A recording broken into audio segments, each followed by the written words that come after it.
नमस्कार दोस्तों, आप सभी का रोचक कथाएं में स्वागत है। आज मैं लेकर आई हूँ माघ माह महात्म छठवां अध्याय।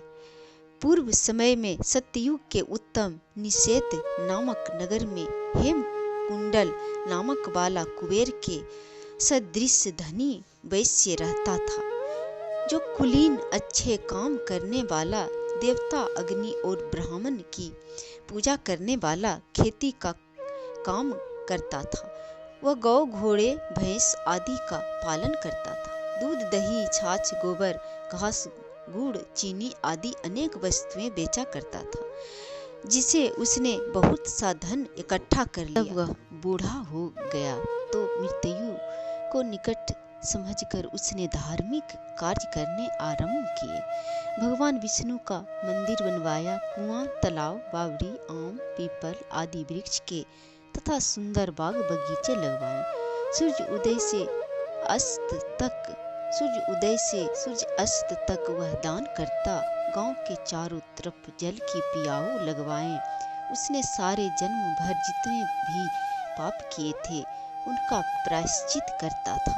इस प्रकार उसके 2 पुत्र उत्पन्न हुए, जिनका नाम उसने कुंडल और वे कुंडल रखा था। जब दोनों लड़के युवा अवस्था को प्राप्त हुए तो हेमकुंड वैश्य गृहस्थी का सब कार्य सौंप कर तपस्या के निमित्त वन में चला गया और वहां विष्णु की आराधना में शरीर को सुखाकर अंत में विष्णु लोक को प्राप्त हुआ। उसके दोनों पुत्र लक्ष्मी के मद को प्राप्त होकर बुरे कर्मों में लग गए। वैश्यागामी बीना और बाजे लेकर वेश्याओं के साथ गाते फिरते थे। अच्छे सुंदर वस्त्र पहनकर सुगंधित तेल आदि लगाकर भाड़ और खुशामदियों से घिरे हुए हाथी की सवारी और सुंदर घरों में रहते थे। इस प्रकार ऊपर बोए बीज के सदृश वह अपने धन को बुरे कर्मों में नष्ट करते थे। कभी किसी सत्पात्र को दान आदि नहीं करते थे, न ही कभी हवन देवता या ब्रह्मा जी की सेवा तथा विष्णु का पूजन ही करते थे। थोड़े दिनों में उनका सब धन नष्ट हो गया और वह दरिद्रता को प्राप्त होकर अत्यंत दुखी हो गए। भाई जन सेवक उपजीवी सब इनको छोड़कर चले गए।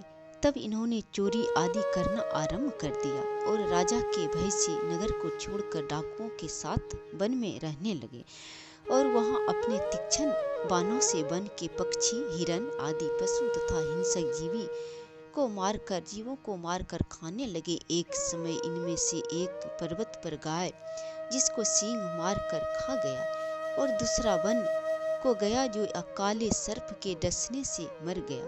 तब यमराज के दूत उन दोनों को बांधकर यम के पास लाए और कहने लगे कि महाराज, इन दोनों पापियों के लिए क्या आज्ञा है। 6ठा अध्याय समाप्त हुआ। जय श्री हरि।